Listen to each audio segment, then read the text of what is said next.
본 방송에서 제공하는 투자 정보는 투자 판단에 대한 조언입니다. 방송에서 제공하는 주식의 가치, 가격 상승 및 가격 하락에 대해서는 방송사에서 보장하지 않습니다.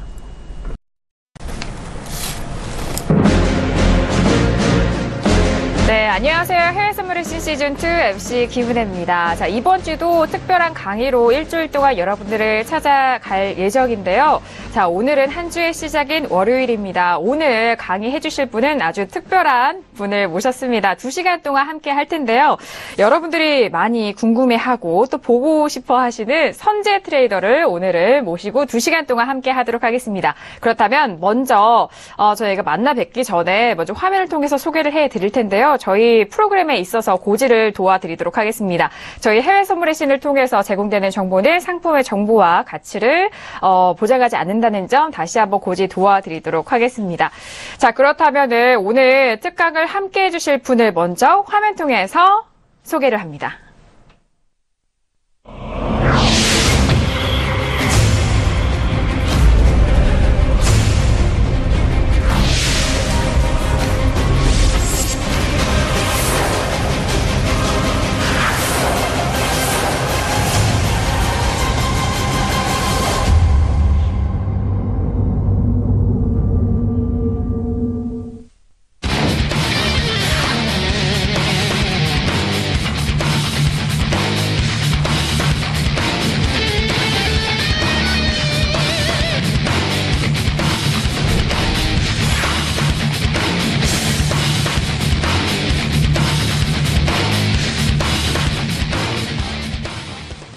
네, 오늘의 주인공입니다. 해외 선물의시 시즌2 배틀리그 1위 주인공이시죠? 선재 트레이더 모셨습니다. 어서 오세요. 네, 반갑습니다. 네, 반갑습니다. 네. 아, 너무 다시 한번 축하드려요. 네. 네, 감사합니다. 즐거우신 거 맞죠? 네, 오늘 시청자분께서 되게 궁금해 하셨을 텐데, 먼저 그동안 어떻게 지내셨는지 인사 말씀도 부탁드리도록 하겠습니다. 네. 네, 다시 그냥 일상적인 일상으로 돌아갔고요. 그 다음에 가끔 외로울 때마다 차트하고 마주 보면서 대화를 나누면서 보내고 있었죠. 다른 거 있겠습니까? 네, 역시나 트레이더다운, 그런 말씀을 해주셨어요. 아, 외로울 때는 차트와 이렇게 마주하면서 시간을 보낸다라는 역시, 정말 트레이더 중에 트레이더인 것 같아요. 오늘은 특별하게 이 배틀리그 1위 우승자인 선재 트레이더와 함께 2시간 동안 여러분들에게 알찬 강의를 전달을 해드리도록 하겠습니다. 배틀리그 1위 수상자인 만큼 어떤 내용을 또 여러분들에게 전달을 할지 기대 많이 해주시길 바라겠고요. 그렇다면은 오늘은 어떤 강의 준비하셨는지 먼저 준비하신 내용 좀 들어보도록 할게요. 어떤 내용 준비하셨어요? 우선은 좀 자유로운 프리스타일로 이야기를 할 건데요. 네. 우리가 보면 사실 시장을 임할 때 우리가 전반적으로 모든 사람들이 같은 내용과 같은 걸 보게 되는데 그것보다는 먼저 자기 그릇, 그 다음에 시장을 임하는 자세, 그 다음에 또 우리가 매매를 하다 보면 고민해야 될 것들, 계속 자기 자신을 되돌아보면서 계속 매 순간 생각해야 될 것들, 그다음에 우리가 느꼈던 것들, 그런 거를 두서가 있던 없던 그런 게 이제 방언 터지시 나오면 그냥 막 말을 해볼 생각이고, 일반적으로 제가 이제 같이 매매하신 분들하고 이야기할 때 같이 많이 이야기했던 내용들을 많이 이야기하게 될 것 같습니다. 네, 알겠습니다. 뭔가 좀 어렵게 그렇게 접근을 한다기보다는 실전 매매를 하시는 분들이라면은 그런 실제 사례를 통해서도 좀 편안하게 자연스럽게 이야기 나누는 그 내용 안에서 여러분들에게 도움이 될 만한 꿀팁을 전해주신다고 하니까 그 노하우를 이번 2시간 동안 함께 하시면서 얻어가 보시길 바라겠습니다. 그렇다면 트레이더님 일어나서 오늘 강의 준비해 주시길 바라겠습니다. 고요. 자, 그 어느 때보다도 시청자분들과 투자자분들이 저희 해외 선물의 신을 시청을 하셨던 분들이라면 우승자가 전달하는 그런 내용은, 강의 내용은 어떤 내용인지 참 궁금해 하셨을 것 같아요. 2시간이라는 좀 압축된 시간 안에서 이런 노하우를 풀어낸다는 게 좀 쉽지만은 않지만 그래도 2시간 알차게 활용을 하셔서 여러분들이 그런 노하우 꼭 챙겨가 보시길 바라겠습니다. 그렇다면 오늘 선재 트레이더가 준비한 강의 시작을 해보도록 할게요. 트레이더님, 네, 시작해 주시죠. 네. 네, 선재 김우석입니다. 자, 우선은 제가 하려고 하는 이야기는 이런 것들입니다. 우선 이제 회원들하고 이야기하다 보면 뭐 어떤 파생 시장의 가능성, 실제 우리가 뭐 가능성이 있어야지 이 시장을 대하는 거 아니겠습니까?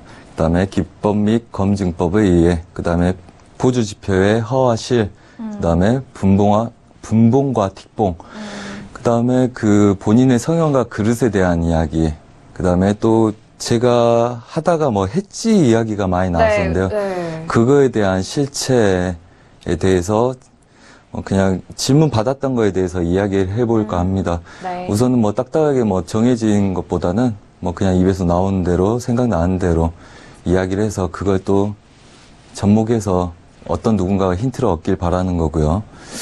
그래서 뭐 그런 내용을 위주로 설명을 하도록 하겠습니다. 네.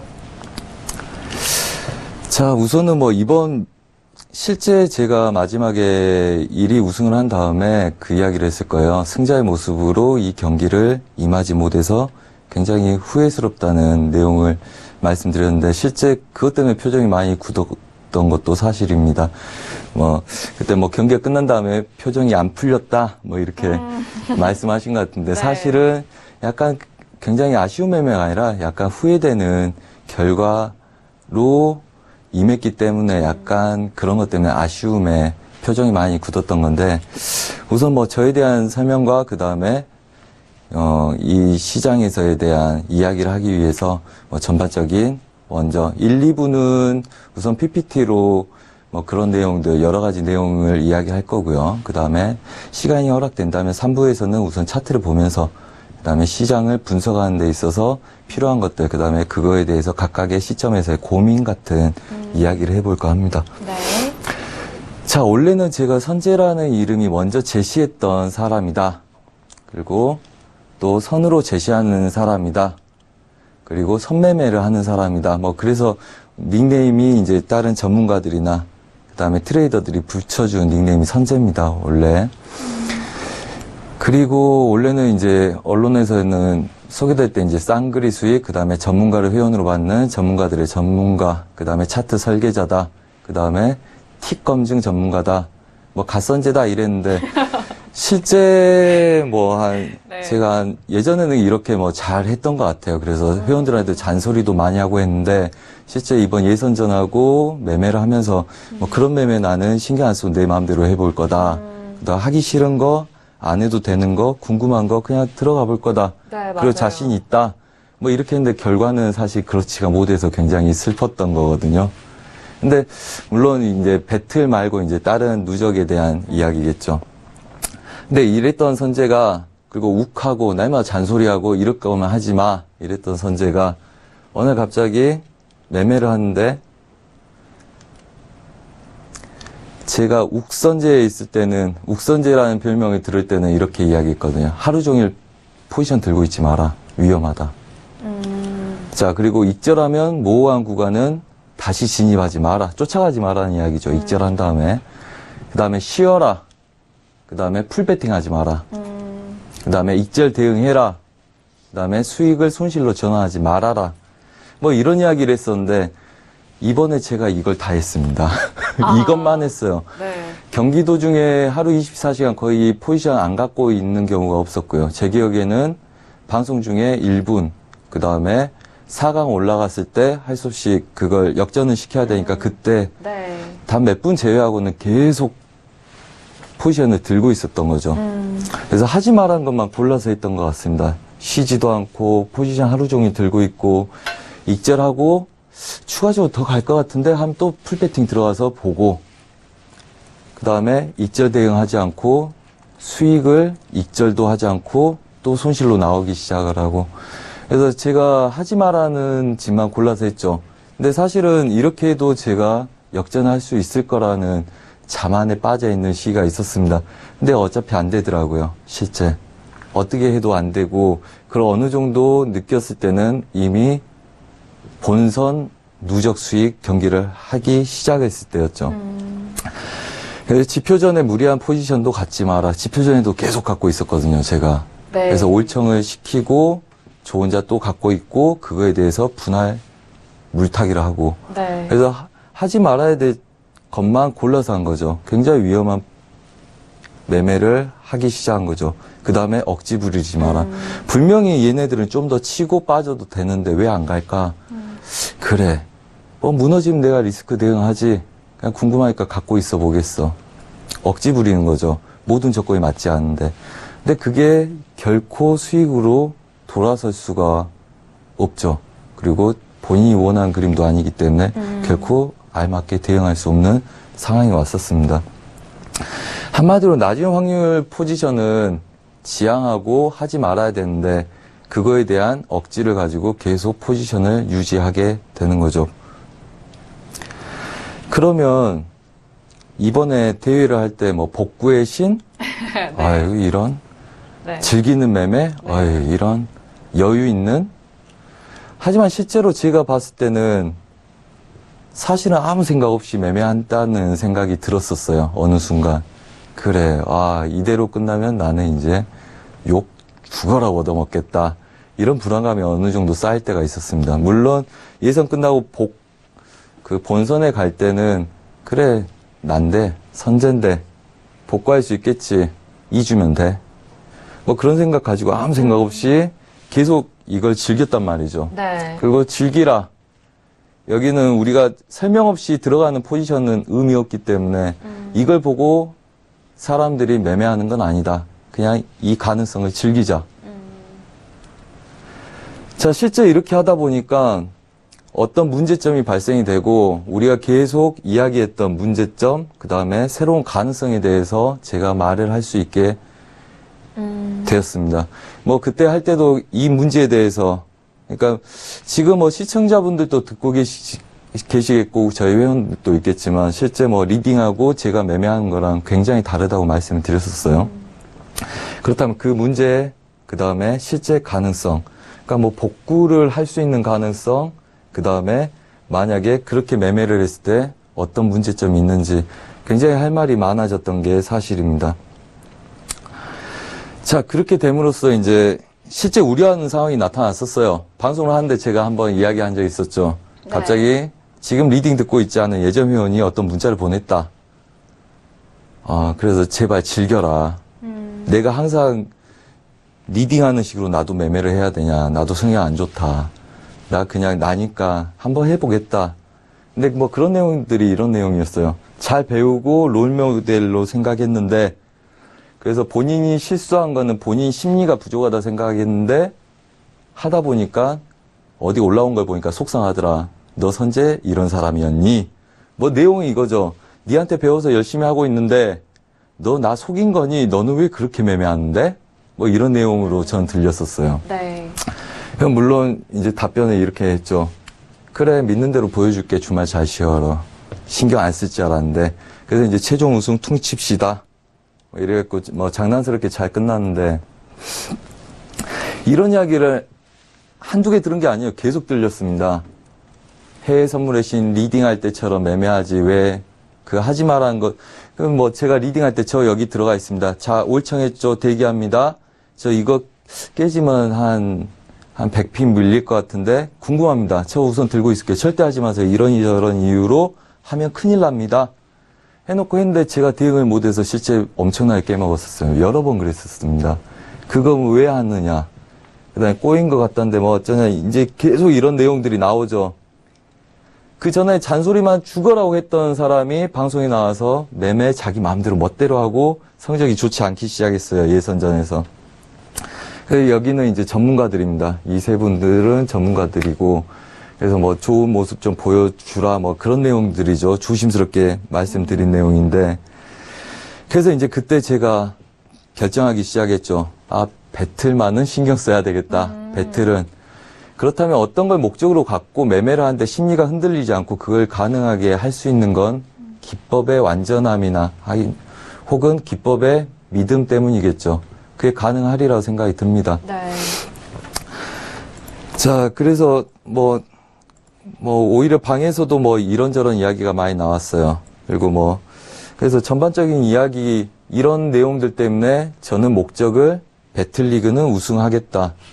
그리고 인터뷰할 때는 말씀드렸습니다. 한다고 생각하니까 하지 절대 못 한다고 생각해 본 적 없다. 그리고 그건 사실이고 그렇기 때문에 굉장히 여유 있는 모습으로 여러분들한테 보여줄 수가 있었을 거라고 생각이 듭니다.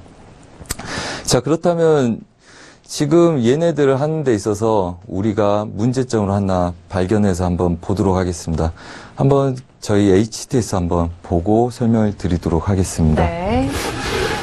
저는 그 해외 선물의 신 초반부터 우승까지 함께 했었잖아요. 그렇기 때문에 지금 말씀하시는 그, 히스토리라고나 할까요? 그런 지금 전개가, 어떤 상황인지 저는 좀 이해가 가는데, 그 당시에 그런, 그런 말씀과 그런 고충, 나름대로의 고민이 있으셨군요. 역시나 우승자는 한꺼번에 이렇게 이루어지지 않네요. 네. 자, 여기 노트북 안의 내용을 한번 보도록 하겠습니다. 네네. 함께 자, 볼게요. 지금 여기 있는 5월 29일부터 6월 2일까지는 우리가 본선 진출한 첫 주입니다. 첫 주인데 얘네들 포지션에 대한 문제가 있습니다. 뭐가 문제입니까? 우선 청산손익이 5,500불 정도가 돼요. 근데 수수료가 4,600불입니다. 매매를 많이 네, 하셨죠? 그렇죠. 네. 그냥 순손익이 그러면 네. 900불밖에 안 되죠. 그죠. 90만 원밖에 안 된다는 이야기입니다. 네. 굉장히 잘못된 매매죠. 물론 제가 이걸 하면서 처음에 본선 때는 좀 착실하게 매매 좀 해보겠다 했는데 이걸 보면서 이미 심리가 흐트러졌구나. 솔직히 제가 그때 약간 느꼈었거든요. 근데 그럼 그 아래 걸 잠깐 보도록 하겠습니다. 네. 수수료가 너무 많아서 순손익이 거의 없는 구간인 거죠. 지금 해외 선물의 신을 참가하셨던 그 대회 그렇죠. 계좌를 그 보여드리는 대회 거죠? 계좌입니다. 네네. 위에 거는 대회 계좌고요. 네. 그 다음에 아래 거는 뭐 제가 종종 말씀드렸지만 운용 계좌들이 있는데 가장 최소 금액으로 운영을 하는 계좌입니다. 네. 자, 같은 시기입니다. 뭐가 문제죠? 얘네들은.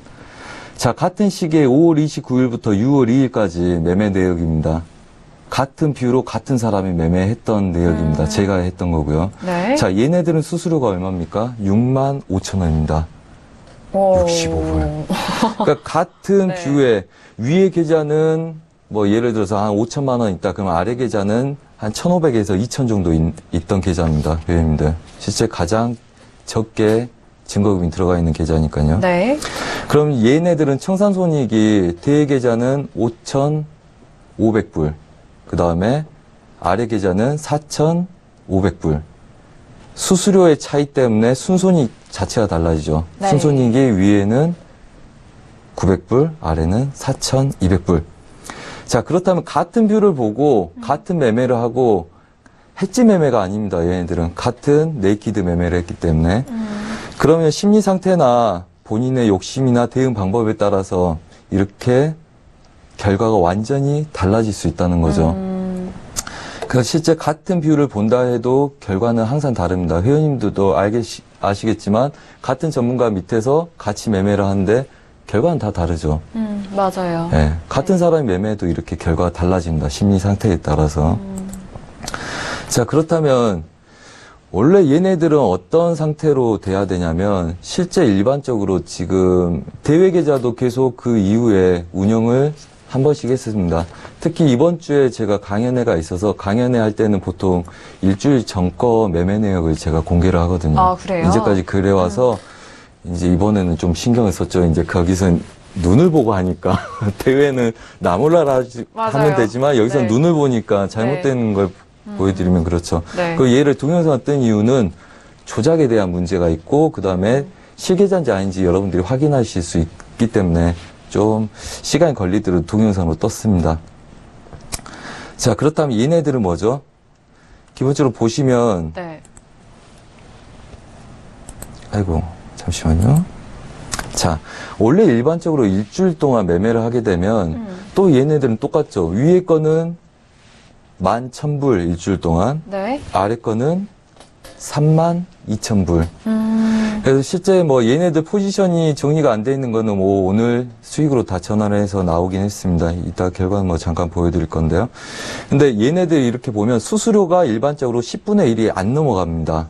그렇죠. 네. 그리고 아까 했던 거는 그럼 아까 6만 얼마에 대한 거는 물량을 던졌을 때 계약수가 아무리 많든 적든 한 번 했든 여러 번을 매매를 했든 10번 미만으로 4, 500만 원을 벌 수 있는 차트였다는 거죠. 네네. 그런데 거기서 수수료가 4,500만 원이 나오고 수익이 없는 구조가 돼버린 거죠. 뭐겠습니까? 무리한 욕심, 그 다음에 무모한 배팅, 그 다음에 포지션에 자주 되는 변환. 그렇죠. 조급함 아니면 욕심이겠죠. 일반적으로 그럴 거라고 봅니다. 네. 그럼 보통 지금 일주일 동안 이렇게 한 계좌를 보시면 알겠지만 일반적으로 5%에서 10% 이상이 넘어가지 않아야 된다고 봅니다. 네. 모든 포지션들은. 5%, 그럼 저게 10%? 일반적인 매매라는 네. 거죠. 심리 상태가 달라졌냐? 뭐 기법이 달라졌겠습니까? 똑같습니다. 그냥 오프라인에서 보여줘야 되니까 좀 더 신경 썼다는 거죠. 네. 하지만 일반적으로 그런 매매여야 되는데 같은 그림을 보고 심리 상태가 달라짐으로 인해서 엄청난 수익의 변화가 생긴다. 그럼 그거에 대한 문제점은 어떻게 극복할 건가? 굉장히 고민을 할 필요가 있겠죠. 네. 자, 이거는 오늘 뭐 오기 전에 바로 한 겁니다. 아까 수익 잘 나왔다고 말씀드리려고 한 거예요. 수익들이 올라갔죠. 한 100만 원씩, 50만 원씩. 그래서 원래 이 정도가 돼야지 이게 제 그릇입니다. 제 그릇인데 실제로는 어떤 상황에 의해서 그걸 하지 못한 상황이 된다는 거죠. 그렇다면 우리가 실전에서 살아남는 마인드에 대한 거 여러 가지를 이야기할 수 있겠지만 다시 원점으로 돌아가서 시작을 하자면 우선 이 게임에 대해서 이야기를 해보겠습니다. 이 파생 시장에 대해서. 네. 자, 우선 우리가 이 파생 시장은 확률 게임이라는 이야기를 많이 하죠. 무조건 확률 게임입니다. 얘네들은. 그럼 확률 게임에 대해서 우리가 한번 고민을 해보겠습니다. 네. 확률 게임. 자, 매수, 매도, 그 다음에 보합이라고 보셔도 됩니다. 예, 관마. 그래요? 예. 물론 혹자들은 이렇게 이야기합니다. 무슨 시장에는 매수 아닌 매도지.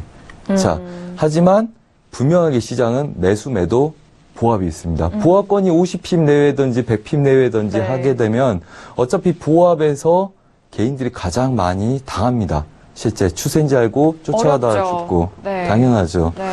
그래서 실제 시장은 세 가지 관점이 있다는 걸 우리가 놓고 이야기를 하게 됩니다. 그러면 하나의 확률은 33.3%씩이죠. 네. 그럼 여기서 우리 앵커님이 하나를 골라보실래요? 셋 중에 하나를 선택해야 돼요. 아, 그 파생에 꽂힌 매도니까 매도. 아유, 짜지 않았는데 제가 매수하면 매도해 이러려고 그랬는데 진짜요? 또 네, 좋습니다. 네. 아유, 여기 서울경제는 천재들만 뽑나 봐요. 직관력이 굉장하시네요. 네네. 자, 매도를 선택했습니다.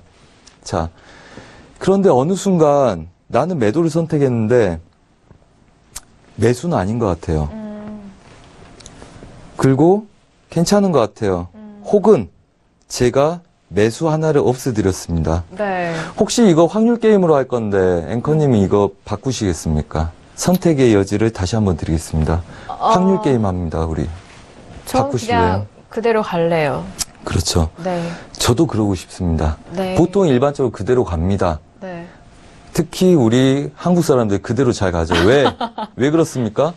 바꿔서 네. 틀리면 억울하잖아요. 잠이 네. 안 올 것 같거든요. 아, 근데 그대로 유지하다가 당하면 그래 내가 선택한 거니까 뭐 별 수 없지. 그렇죠. 이렇게 네. 좀 위안이 된단 말이에요. 하지만 실제적으로는 그렇지 않다고 봅니다. 이건 확률 게임이기 때문에. 선택일 확률이 33.3%였어요. 그러면 내가 선택한 게 실제 내가 원하는 대로 제대로 움직이지 않아요. 그 다음에 수익도 빨리 주지 않고 그럼 얘네들은 내가 선택한 거에 아닐 확률이 66.6%라는 겁니다. 실제. 그러니까 내가 선택했던 거가 아닐 확률이 높아진다는 거죠. 그 뭐 다시 말하면 이런 겁니다. 내가 선택을 했어요. 하지만 그게 내가 원하는 대로 빨리 정확히 움직이지 않으면 그게 위험도는 66.6%가 된다. 그럼 확률 게임에서는 원래 내가 선택한 걸 바꿔야 됩니다. 그게 확률 게임이에요. 그렇죠. 네. 그래서 일반적으로 우리가 확률 게임 할 때는 하기 싫은 일을 해야 된다는 거죠. 한마디로 차트에서 이야기하면 그렇습니다. 이거는 초보의 관점이에요. 초보는 낮은 확률을 피하라는 이야기입니다. 내가 매도를 선택했는데 잘 안 가요. 그리고 진입 가격을 계속 건드려요. 저항을 계속 건드려. 그러면 중수나 고수들은 그대로 홀딩하면 됩니다. 유럽 섹션, 미국 섹션, 오버 기다려서 본인이 보는 목표가까지 끌고 가면 돼요. 하지만 초보 입장에서는 가장 빠른 반등, 빠른 자리, 좋은 자리를 선택해서 들어가서 낮은 확률을 피해야 된다는 이야기죠. 왜 그렇습니까? 왜 그럴까요? 왜? 나 그냥 버티면 되는데, 나 돈 있어. 버티면 되는데, 왜 나한테 그냥 두래? 그냥 왜 약수익 익절을 하고 무포로 관망하래 나보다? 도대체 왜? 시장은 분명하게 추세와 힘과 주기가 있기 때문에 그렇습니다. 여기서 가장 중요한 건 이 주기입니다. 내가 이 자리에서 바로 튕길 걸 인지하고 들어가고, 그 다음에 이 저항점에서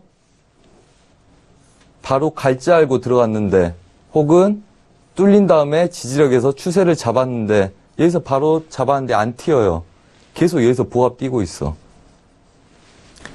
그러면 확률은 낮아진다는 거죠. 네, 그렇죠. 그리고 주기가 바뀌기 때문에 매수, 매도가 계속 엇갈려서 변하게 됩니다. 그 이유는 주기가 바뀌면 휩소가 커지고 그 다음에 내가 보는 자리보다 오차가 생길 수 있다는 거죠. 그래서 위험도가 커진다는 이야기입니다. 네네. 그게 싫다면 이제 대응을 해야 되겠죠. 하지만 대응을 하려면 그만큼 더 많은 걸 공부하고 더 위험한, 어려운, 디테일한 작업이 필요한 거죠. 그래서 이제 초보는 되도록이면 낮은 확률은 피하라고 말씀드리고 싶습니다. 근데 초보자들이 처음에 선택했던 포지션을 뭔가 바꾼다는 그 마인드 자체가 좀 힘든 것 같아요. 그렇죠. 네. 그래서 우리가 일반적으로 기다리는 매매라고 그러죠. 기다리는. 네. 왜 우리가 기다릴까요? 좋은 자리를 기다리는 거거든요. 보통 일반적으로 방금 말씀하신 것처럼 초보분들이 그걸 버리기가 힘들어요. 네, 맞아요. 그러니까 초보분들이 기다리는 매매를 하셔야 되거든요. 우리가 일반적으로 섹션이 해외 선물로 보자면 아시아 섹션, 유럽 섹션, 미국 섹션이 있죠. 그럼 각 섹션이 바뀔 때는 어떤 자리에 있습니까? 보통 일반적으로 중심 자리에 가 있습니다. 시장의 매도와 매수가 싸우지 않을 만한 자리에 가 있단 말이에요.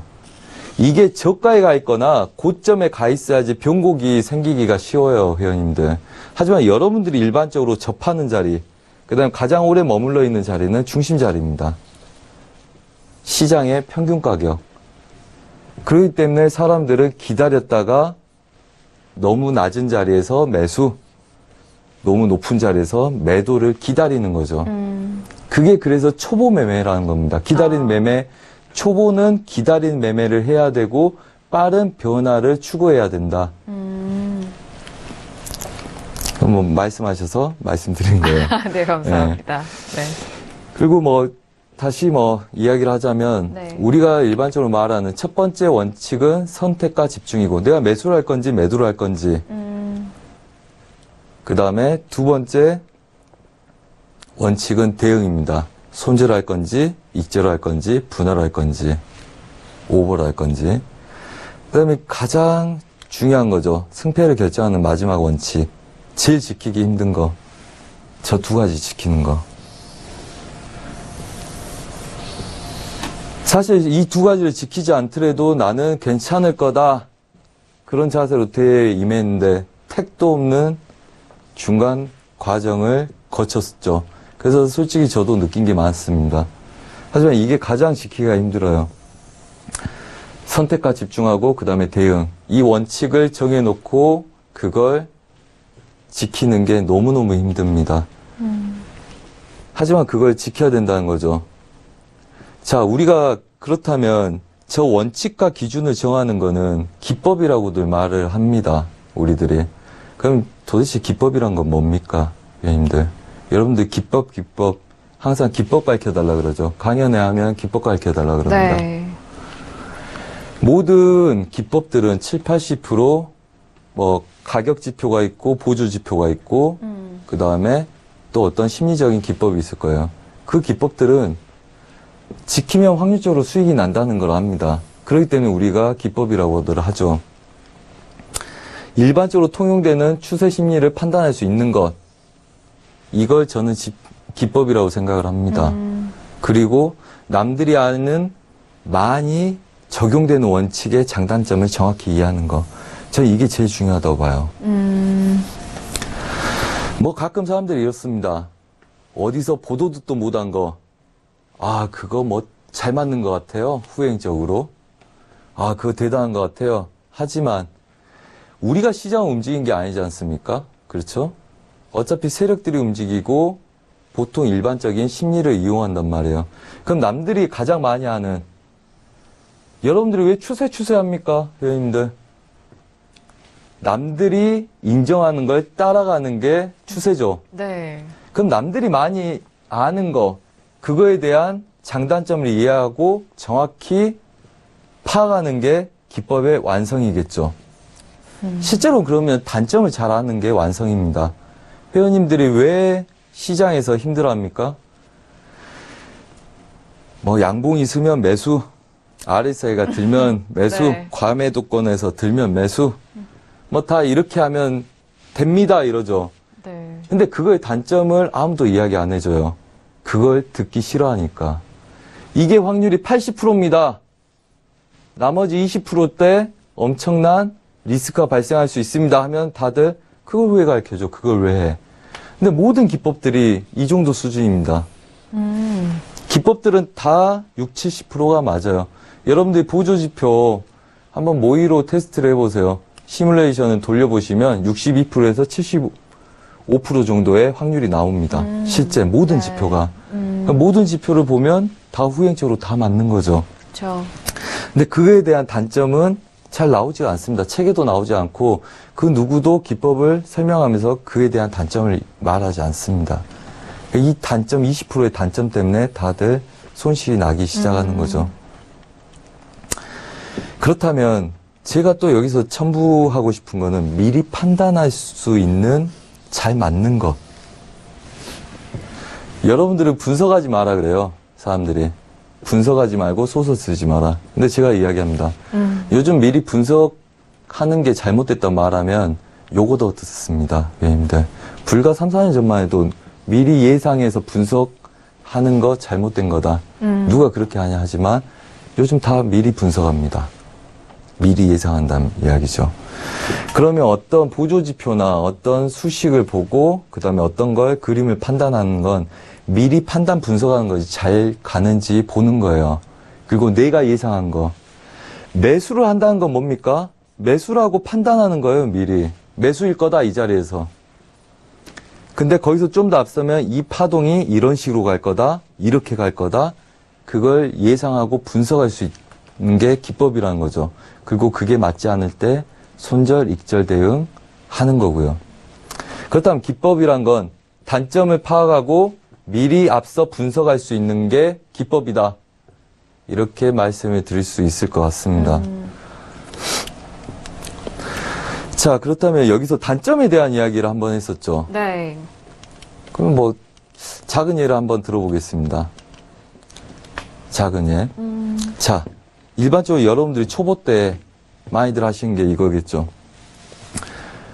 과매수권에서 빠져나가기 시작하면 매도 치는 거. 그 다음에 두려움에 떨다가 나오니까 다시 가는 거. 네. 계속 반복해서 봅니다. 그러면 전문가들은 또 그렇죠. 과매수마다 물타기를 시켜요. 자, 물타기를 시키면 어떤 이점이 있습니까? 회원님들? 계속 과매수권을 치다 보면 다이버전스가 뜨기 쉽겠죠. 맞아요. 다이버전스는 심리적인 압박감을 주기 때문에 물량들이 빠져나오고 싶죠. 물론 좋은 전략입니다. 시장 참여자들이 무지했을 때는. 자, 여기서 0부터 100까지 갈 때 이 정도 움직여요. 하지만 70에서 다시 100까지 약간 움직일 때는 훨씬 더 많은 휩쓸어 움직이게 됩니다. 딱 이런 거 다 똑같은 이야기죠. 그래서 이거에 대한 위험을 고지를 하고 이에 대한 위험 리스크를 알았을 때 이거의 단점을 파악하고 얘네들 속임을 어떻게 잡아낼 건지 고민을 하게 되겠죠. 근데 그걸 돈을 다 잃은 다음에 알게 돼요. 그래서 안 맞다고 그래요, 얘네들. 하지만 얘네들 스토캐스틱 확률 65% 넘어가고요. RSI 70% 넘어갑니다. 승률이. 그래요? 하지만 이런 것 때문에 이제 죽는 거죠. 그럼 이런 장단점을 파악할 수 있어야 된다는 이야기입니다. 뭐 그거는 뭐 3부에서 시간이 되면 여러 가지 말씀을 드릴 생각입니다. 자, 그리고 또 다시 원점. 좀 자유롭게 할게요. 네. 자, 제가 항상 하는 이야기가 있습니다. 기준 없는 배팅 없다. 기준 없는 배팅 없다. 그 목표 없는 배팅 없다. 자, 굉장히 중요하다고 봅니다. 매매의 시작은 기준 설정에 있다고 보고 있습니다. 그 다음에 배팅에 대한 두려움과 믿음과 확신은 목표에 대한 확신이라고 보고 있습니다. 왜? 기준이 있어야지 분할 대응할 건지 손절 대응할 건지. 맞아요. 일단은. 그렇죠? 네. 그리고 데이 매매로 볼 건지 오버 매매로 할 건지 이 기준에서 시간을 얼마나 드릴 건지죠. 손절 익절 자리가 나올 거고요. 그 다음에 목표 자리가 나오기 시작하겠죠. 네. 이 모든 기준이. 그러면 나중에 우리가 기준 설정하는 거 가장 기본적인 베이스 같은 것도 이야기하고 끝내야 되겠죠. 3부 때. 자, 그 다음에 목표값입니다. 또 하나가 있네요. 리스크. 자, 이것도 있습니다. 리스크 확률에 대한 거 제가 언급을 하는데 이건 보통 사람들이 그렇게 크게는 못 하더라고요. 왜? 정확하게 어떤 파동을 움직일지 모르기 때문에. 하지만 일반적으로 이게 기준이 명확해지고 그에 대한 훈련이 되면 이 리스크가 얼마고 내가 여기서 당했을 때 얼마 손실이 나고 먹었을 때는 얼마를 먹게 되며 그 다음에 이거의 확률은 60%인지 70%인지 본인이 어느 정도 알게 됩니다. 실제. 그 목표값 설정 중요한 이야기죠. 목표값은 이렇습니다. 여러분들이 항상 추세의 시작이나 변곡에서만 들어갈 수 없습니다. 아까도 말씀드렸다시피 가장 많이 머무는 자리는 중심값, 그 다음에 애매모호한 자리, 최저점이나 최고점이 아닌 자리. 보통 거기서 많이 밀립니다. 그래서 여러분들이 들어가고 나면 밀렸다가 본인 본청 근처만 와서 또 밀리죠. 그게 본인들이 일반적으로 중심값에 들어갔다는 이야기입니다. 네.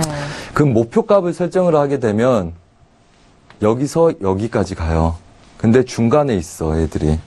목표가 여기까지인지를 알아야지 중간 눌림에서 배팅에 또 들어갈 건지 아니면 불안하니까 기다렸다 들어갈 건지 반대 매매를 칠 건지를 알게 되는데 네네. 이 목표가 없기 때문에 지금의 매수의 고점 어디까지 갈 건지를 모르기 때문에 중간에서 많이 올라오면 매도 치고 많이 내려오면 매수 위주로 보고 이렇게 되는 거죠. 네. 저 또한 그렇습니다. 목표가 안 보일 때는 많이 올라온 애들은 상방 제약에 매도를 치고 싶어하고 많이 떨어진 애들은 매수를 치고 싶어하죠. 하지만 목표값을 설정을 하고 그거에 대한 확률이 높아졌을 때는 눌림 매수 진행 할 수 있게 되는 거죠. 그래서 분할을 할 건지 눌림을 잡을 건지 진입을 할 건지 말 건지 그 결정도 기준과 같이 목표값에서 나온다. 그러면 이걸 잡고 내가 매매를 할 때는 기준을 어떤 걸 잡아야 되겠다. 어떤 기법으로. 그 다음에 목표값을 얼추 설정할 수 있는 기법으로 완성을 해야 되겠다. 이런 걸 생각해 볼 수 있겠죠. 네. 자, 그 다음에 제가 성향에 대한 이야기를 한번 해보고자 합니다. 성향이란 거는 그릇입니다, 회원님들. 뭐 그런 이야기예요. 제가 실제 저희 리딩 방에 한 전문가 한 4분 유료 회원으로 계시고요. 그 다음에 이번에 트레이더도 저한테 배우시겠다 오셔가지고 유료 회원으로 가입을 한 상태입니다. 뭘 하는지 모르겠지만. 그렇다면 우리가 만났을 때 일반 개인과 트레이더 전문가들 성향이 다릅니다. 그리고 각각 개인들이 다르고요. 네. 그러면 어떤 사람들이 하루에 50만 원을 벌어요. 50만 원을 버는데 똑같이 50만 원 벌어. 근데 어떤 사람은 실력이 100만 원 벌 사람이 50만 원을 버는 경우가 있고요. 그다음 50만 원 벌 사람이 50만 원을 버는 경우가 있습니다. 그러면 익절을 잡고 계속 따라가다가 엄청난 수익이 날 때도 있고, 그 다음에 그 변동성이 계속 있을 때 뭐 적게 먹기도 하고 많이 먹기도 하겠죠. 하지만 그 도가 지나쳤을 때 사람은 욕심은 늘어나게 될 겁니다. 하지만 그 대응 능력이나 성향이 뒷받침되지 않으면 그 나머지 수익들은 다 다시 뱉게 됩니다. 내가 50만 원씩 벌던 사람인데 오늘 100만 원 벌었어. 50만 원 잃어도 괜찮은데 50만 원 담보로 배팅해서 200~300만 원 더 벌어보지. 추가적인 본인 능력이 어느 정도인지 모른다는 거죠. 하지만 그릇이 커지고 수많은 배팅을 하고 큰 배팅을 해본 사람들은 작은 수익이나 큰 수익일 때 심리가 별로 요동치지 않게 되는 거죠. 한 예로 저희 김 부장님이라는 회원이 계십니다. 2013년도 회원이세요. 근데 김 부장님이라는 시청자분이. 시청자분. 네. 시청자분이 계세요. 네네. 한 2013년도에 저랑 인연을 맺었던 분이십니다. 근데 한 2주 전에 전화 오셨어요. 그래서 저희 시청자분들한테 말씀드렸는데, 자, 본인이 한 계약으로 하루에 한 100만 원씩 한답니다. 한 계약으로요? 네. 매우 잘하는 거죠. 네. 그럼 매일 그렇게 합니까? 네, 보통 일반적으로 이렇게 합니다. 한 달에 한 2번 정도 손실 내고 이렇게 하고 있습니다. 부장님 축하드려요. 잘하고 계시네요. 승률이 엄청난 거잖아요. 네, 그렇죠. 네. 저보다 더 낫네요. 나는 집중력 3일인데 길면 일주일이고. 잘하고 계십니다. 뭐 때문에 전화하셨나요? 제가 해선을 하고 있는데 국선 요즘 하려니까 좀 어렵더라고요, 대표님. 근데 국선 다음날 봉이 음봉으로 갈 건지 양봉으로 갈 건지 알 수 있다는 사람이 있답니다. 전문가님이 자리들 잘 미리 예측해서 보니까 그게 가능한지 물어보고 싶습니다. 네, 가능하겠죠. 100% 가능합니까? 아니요. 확률적으로 가능합니다. 그럼 그 교육을 들으시게요? 네. 한번 들어보고 싶습니다. 매매 이렇게 잘 하시는데요? 아니요. 이 매매가 제가 시장에서 어느 정도 하는지 모르겠어요. 다른 사람들 더 많이 벌지 않나요? 아니요. 잘하고 계신 겁니다. 10만 원 벌기도 힘들어하는 사람들 많아요. 본인 그릇을 모르는 거죠. 본인 위치를 모르는 겁니다. 그 다음에 이걸 교육을 받겠대요. 근데 이 교육비가 억대랍니다. 네. 그럼 저한테 이걸 들을 가치가 있는지 없는지 확인하려고 전화하신 거예요. 2년 만에. 듣지 말아요. 아니요. 궁금한데요. 진짜 맞는 것 같습니다. 그 이야기를 하더라고요. 근데 상식적으로 생각을 해보세요. 시장은 외인들과 세력들이 잘 몰라서 본인들도 해지를 걸고 손절을 걸고 분할을 합니다. 우리는 시장을 움직이지 못해요. 근데 움직이는 사람들조차 리스크 관리를 하는데 그게 정확한 게 있겠습니까? 100%짜리가 있겠습니까? 확률적으로 높은 확률은 있을 수 있다. 그분이 뭘 보는지 모르겠지만 확률적으로는 가능하나 본인이 지금 쓰는 기법보다 더 좋은지 확인해 봤냐? 모르겠대요. 계좌 봤냐? 모르겠대요. 말 들어보니까 맞는 것 같대요. 그냥 잘 맞히는 것 같대요. 그럼 당신은 못 맞히냐? 저도 대충 맞히는데 확신 안 갑니다. 그 사람 확신 갖고 이야기한 것 같냐? 모른답니다. 결국은 뭡니까? 본인 그릇을 이해를 못하고 있는 거예요. 계속 팔려간다는 거죠. 내가 매수 보고 있는데 누가 매도라 그러면 매도가 왠지 맞는 것 같고, 본인 마인드는 이미 초보죠.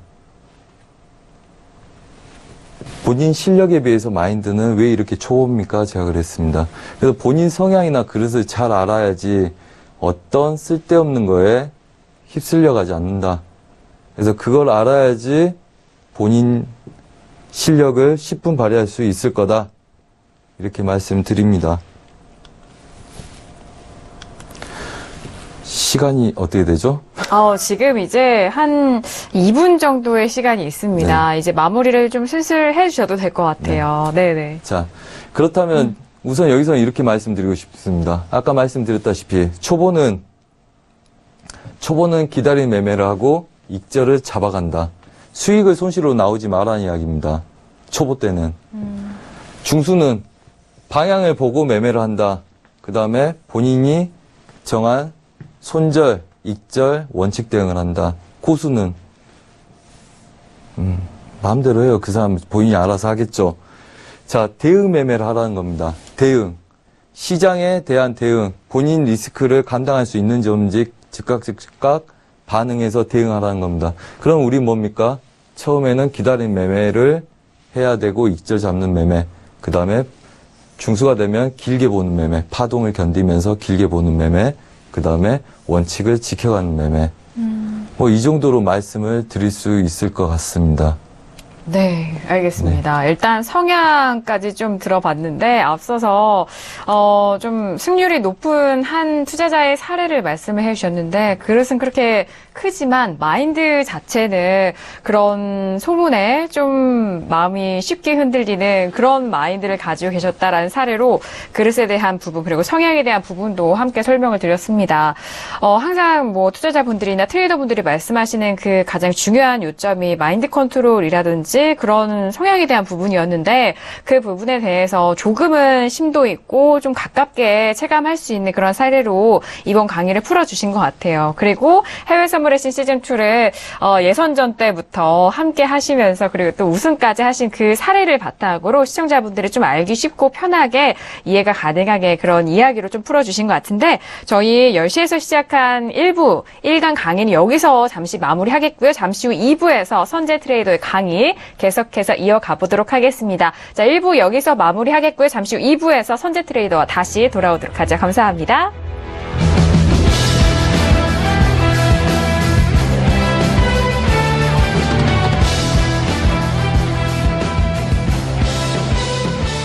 본 방송에서 제공하는 투자 정보는 투자 판단에 대한 조언입니다. 방송에서 제공하는 주식의 가치, 가격 상승 및 가격 하락에 대해서는 방송사에서 보장하지 않습니다.